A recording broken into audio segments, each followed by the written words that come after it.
Hello fellow cinephiles, the Film Dude here. Thanks for joining me today. So as the title of this video suggests, I'm starting a new, shall we say, segment, I guess, of the videos where I want to do something called Revisited. So I want to look at particular movies that I've seen over the years and just return to ones I haven't seen in a very long time. And just talk about the experiences that I have with them, what I've noticed this time around, and the effects that they may have had on me that might have been different to my initial viewing of this particular or any particular film. As I feel like as I've been returning to these older films, as newer films haven't impressed me as much as they used to, I'm sort of returning to the older films I really enjoyed and rewatching those. So today, the first cab off the rank for Revisited is going to be Shawshank Redemption.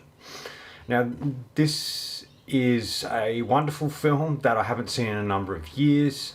It didn't do real well when it first came out. It was based upon a Stephen King novella called... Anyway, for those who haven't seen it, the film is based upon a Stephen King novella called Rita Hayworth and the Shawshank Redemption, and was written for the screen and directed by Frank Darabont. Now, I could do a whole video on Frank Darabont, what a great and wonderful director, and a director who hasn't had a real good run in the last few years, or who hasn't really made anything in the last few years after making really 4 great films. But this is one of his masterpieces. This is a film that is wonderfully realised and put together, directed, written, well-drawn characters, and is filled with fascinating story that sort of immerses us in it. We just get swept up in it and become part of it. We become much more than an observer.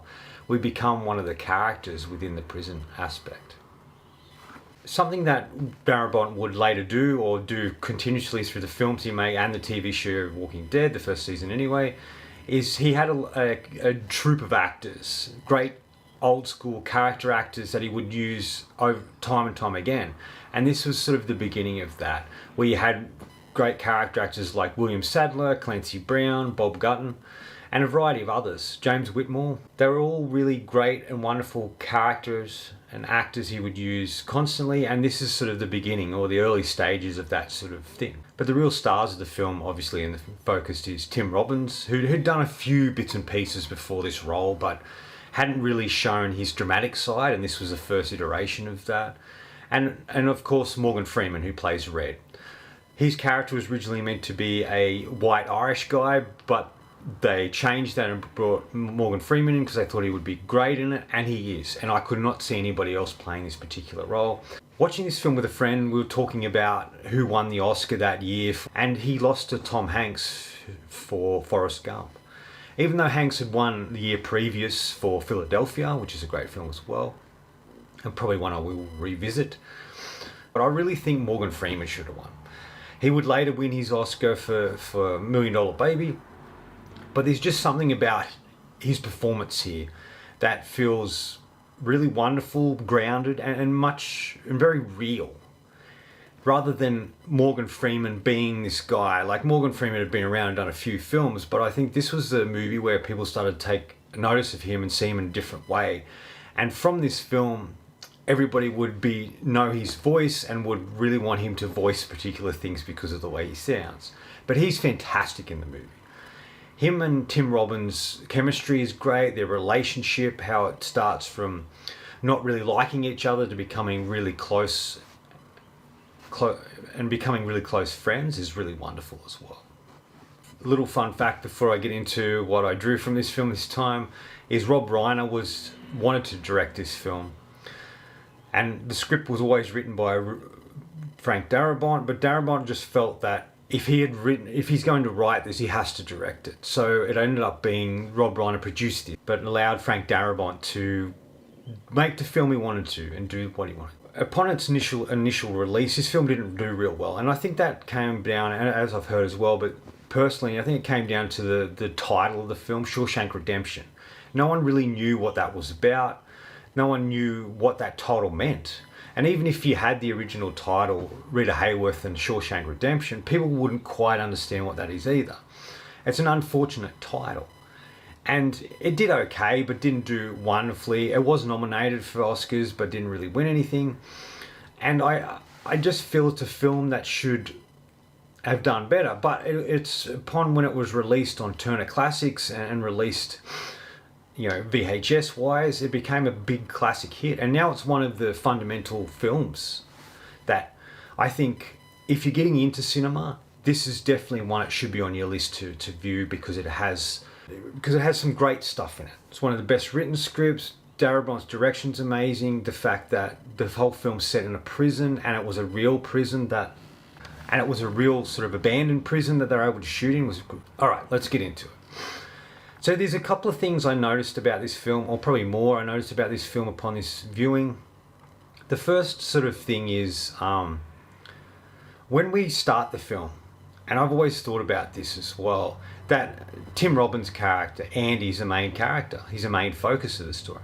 But that isn't correct. And that's something I really saw this time around. He's not the main focus. Yes, we follow him, being found guilty of his wife's murder and him going into prison and having 2 scenes outside of that prison before we get into the story. And then we meet Red. But the thing is, the whole film is told from Red's point of view. After those 2 initial scenes, he talks about the first time I saw Andy, and all of this, and he sort of talks about everything that Andy goes through, but it's from his perspective. So it's really Red's story. It's Red telling a story of someone he met in that prison environment, and how that person shaped him and had an effect on him as much as Red had an effect on Andy. And it's just about the sort of relationship between the two. But the thing is, it's really from his point of view.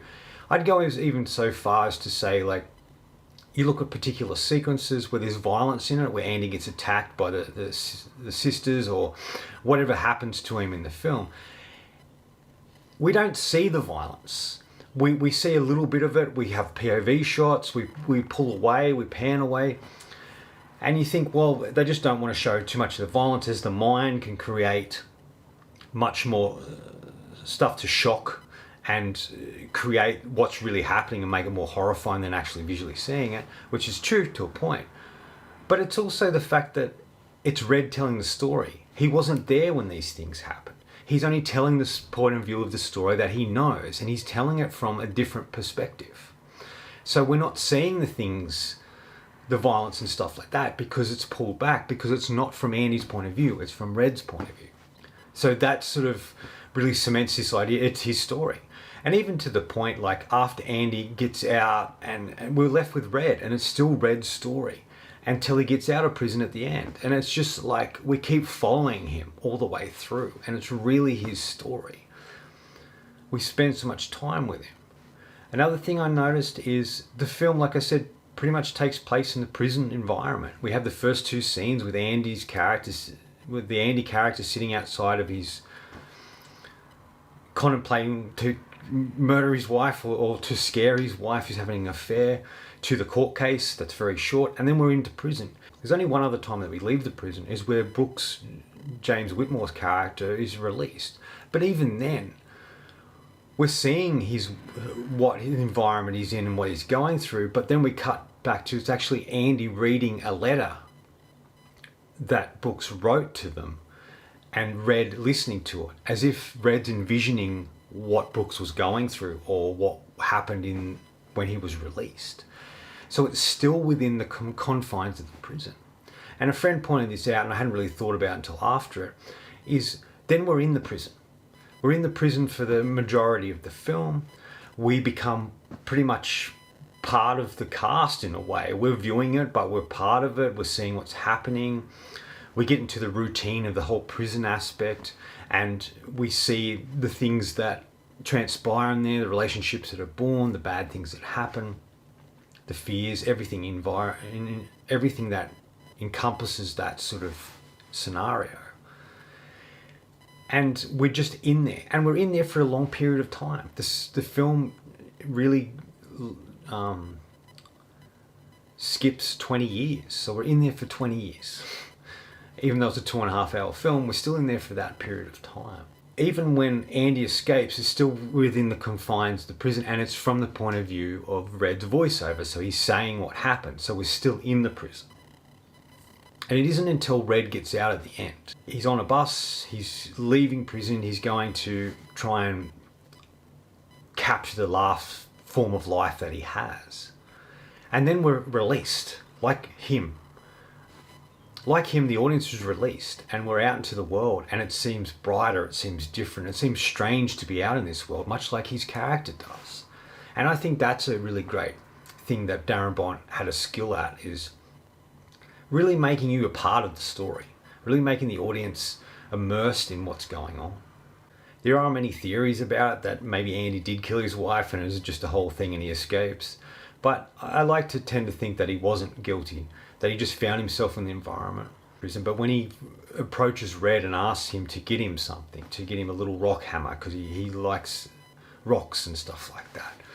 To me, that's the beginning of Andy thinking about, well, how can I get out of here? What can I do to do it? It's a forming of the plan. And you wouldn't think much of it as we go on and we see him carving his name in the wall, and then later when he's escaped, we go back and see what happens. He pulls stuff out and he starts digging a hole.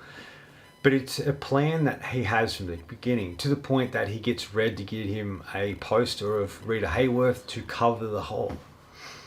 It's like he's forming these ideas as it goes on. Then he forms friendships with people, and part of him doesn't want to leave, much like Red. When we first meet Red, he tells the board what, the parole board, what they want to hear, but he never gets to be released.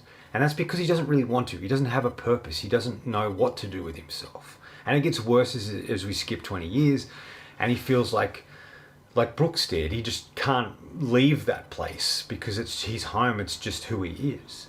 But when Andy escapes, it gives him purpose. And he doesn't say the things the parole board wants to hear. Red's like, this is how I feel and this is what I think. And he gets let free because of that. Everything that Andy does serves a purpose.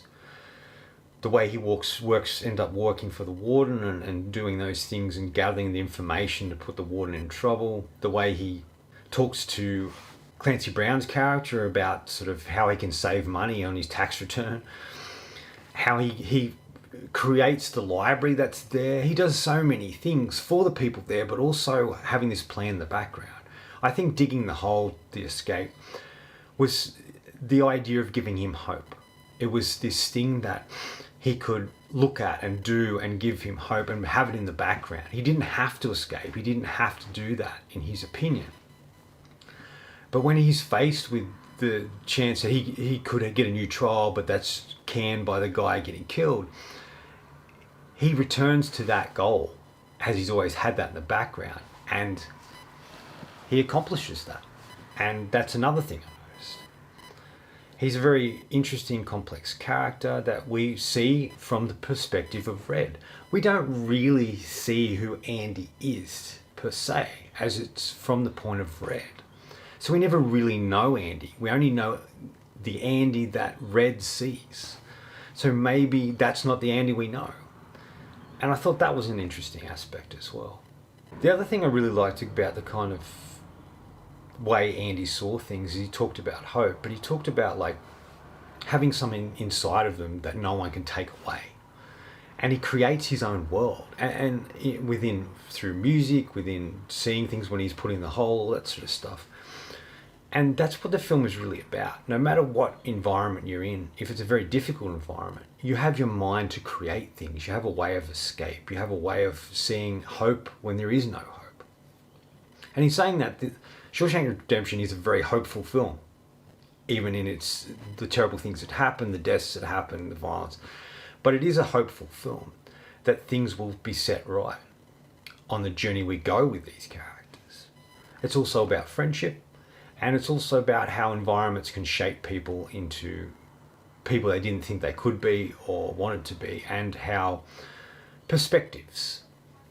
Like I said, the movie's from Red's perspective. But when we see Andy's perspective, when we hear him talk, when Red's not voicing the sort of Andy's story, Andy sort of sees the world in a different way. And it really opens the eyes of the fellow inmates there. Especially Red and his crew. William Sadler's character, James Whitmore, the whole thing. And to the point when Andy's gone, like escapes, they even tell these great stories about him. So he's had a huge impact on them and the environment that these characters are in. But the biggest effect he had was on Red, and Red didn't realize it until he went to find Andy, and we have a good moment. The original idea of the film ends with just Red on the bus, but we needed that concluding thing. I know it's a very happy and cheesy ending, but we needed that because of the journey we went on. We had to see a nice conclusion to a film that is filled with really confronting elements and themes. I really can't remember the last time I saw this film. I know I've always enjoyed it, but like I'm learning with these revisiting these particular movies, is I'm drawing different things on. I think it has to do with age and how I see the world and the perspective that I have, and how that joins or affects the perspective that is in the particular film and what they're talking about. But there's just something about this viewing of the film this time that I drew so much more from it. I love the characters much more. They're well drawn. You care for them. They all have their moments within the film. The way it changes perspectives and sees the world in its own way. The music, the way it's told, like I mentioned, the aspect of having hope in the smallest of ways. It just felt like finally saw this film in the way you're meant to see it. That's how I feel with it. And I'm sure that's how I feel with a lot of the films that I revisit. As my perspective changes, as I age, and just how I see the world and people within it. This is a film that has lasted the test of time. A lot of films can initially be really great and be forgotten. In my opinion, it tends to be the films that aren't that well received that tend to last the test of time. And it is one of my favourite films of this of the 90s, 1994, or 90s in general, because it's just a wonderfully made film. Anyway, that's it. These are my ideas and what I drew from Shawshank Redemption upon this reviewing, and I'm really happy that there's a film like this, and I highly recommend it. Anyway, that's it from me today. Thanks for watching. Hope you enjoyed this video, and if you did, please subscribe down the bottom. Follow me on Letterboxd and Facebook. Otherwise, until next time, enjoy the movies.